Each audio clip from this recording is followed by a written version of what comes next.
The story begins with a car racer named Sonny Hayes. Right now, he's in the middle of a high-speed race. One of his rival teammates has just overtaken him, so Sonny has no choice but to push harder and take the lead back. Without even touching the brakes, Sonny keeps pushing his car forward. Watching this, his team members get nervous. But this reckless, daring style is exactly what defines Sonny Hayes. With sheer speed and control, Sonny manages to put his team back in the lead.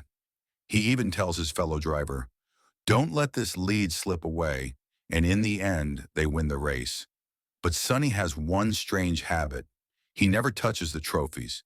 For him, it's always just about the money. As soon as he collects his payment, he walks away. This team had hired him for a one-race deal, and now that the deal is done, so is he later, while sitting inside a small laundromat. Sonny is approached by an old friend, Ruben. Ruben is the owner of an F1 racing team.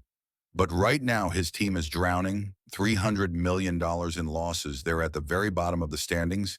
And if out of the 9 remaining races of the season, his team doesn't win at least one, the board could shut them down and put the entire team up for sale. That's why Ruben has come looking for Sonny, but Sonny isn't interested. Ruben tries to convince him, reminding him that Sonny has years of experience, while his other driver is just a rookie. Together, Ruben insists, they could make a great team. Ruben pleads and persuades, then finally leaves behind flight tickets, hoping Sonny will reconsider. The scene now shifts to Ruben's rookie driver, Joshua Pierce. He's busy practicing his laps on the track.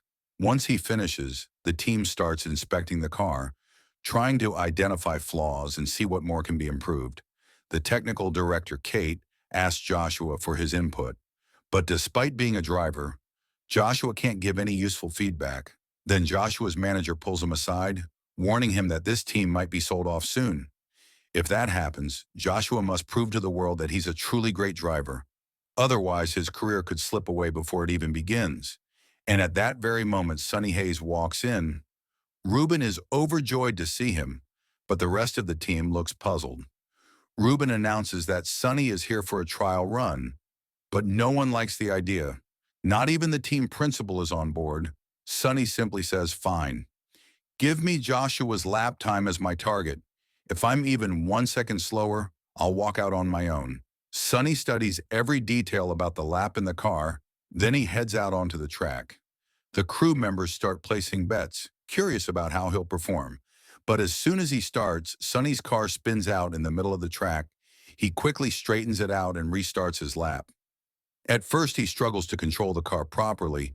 He's actually running slower than Joshua, but in the final sector, Sonny pushes the car harder. That's when suddenly the car slams straight into the barrier. Everyone rushes to check on him, but Sonny, calm and collected, immediately points out all the flaws in the car to Kate. And when his lap time is revealed, he has actually completed it, 500 milliseconds faster than the set benchmark. The story then shifts back to Joshua. His manager advises him to boost his public image and engagement. At home, Joshua vents to his mother. He tells her that if the team doesn't start winning, his seat in Formula One will be in jeopardy. And now, to make things worse, some old guy has joined their team. Meanwhile, news spreads across the media. Sonny Hayes is returning to Formula One. His career had ended 30 years ago after a devastating accident. He did make a comeback 10 years